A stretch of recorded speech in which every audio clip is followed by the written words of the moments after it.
is why? Because I'm trying to understand something. Why did they believe the 10 and not the 2? You know how much positive affirmation it takes for you to overcome one negative thing? I said, you know how much positive affirmation it takes for somebody to speak over your life, for somebody to encourage you, for somebody to say, hey man, you're going to make it, you do good, to overcome one negative statement. If your mama said it to you, your daddy said it to you, your husband said it to you, your wife said it to you, your boss said it to you, let's just keep going. Somebody said it to you. Preacher said it to you. I'll never go back to that church again, whatever. Somebody said something to you and man, it puts you down.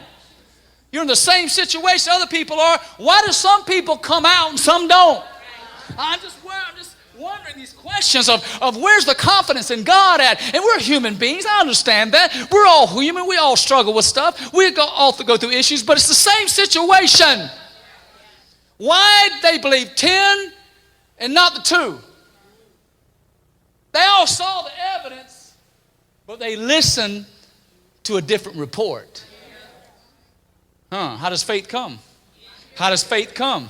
How do you build your faith? By the Word of God. You don't build your faith. You can't be a positive person in a negative world if you ain't reading that Bible yourself and studying that Bible and studying that Word, to confessing that Word, declaring that Word, writing that Word down, posting it on somewhere, reading it every day. God, you promised this. Daily confession. I know I'm a child of God. I'm a child of the Most High God. I know I'm going to live and not die. Come on, somebody. I know by His stripes I'm healed. I know I might be damaged right now, but I'm coming out. I'm going to be better. I'm going to be wiser. God's got a better future for me. Come on. I see my future better than my past. All that stuff, you got to start building yourself up. But you can't build yourself up if you're not reading that Bible. And the only time you get a word is on Sunday morning when I try to preach to you in 35 minutes real fast. You got to read the Bible.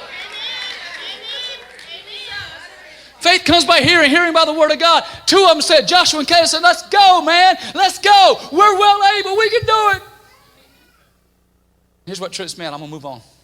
Chapter 14 of Numbers. I should have preached this instead of David. Chapter 14 says in verse 1, why did you bring us out here? Here they go again, to die. Now here, I'm going to move on. I'm going to move on. They believed beyond the evidence of what they heard, and they never entered the land themselves, and they cried all night saying, why is God going to make me, our wives, our children, victims? Now I'm going to stop for a second. Do you see yourself as a victim? What's happened to you? Somebody hurt you. Things came against you. You had to go through issues. Come on, somebody, we're all human. If you live your life seeing yourself as a victim and not a victor. Come on now, I can live as a victim. I can live as a victim, but I choose to see myself as victor.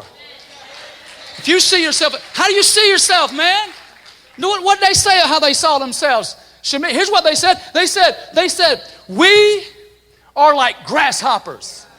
Come on, you ain't no, listen, you can't have no confidence if you see yourself as a little old grasshopper.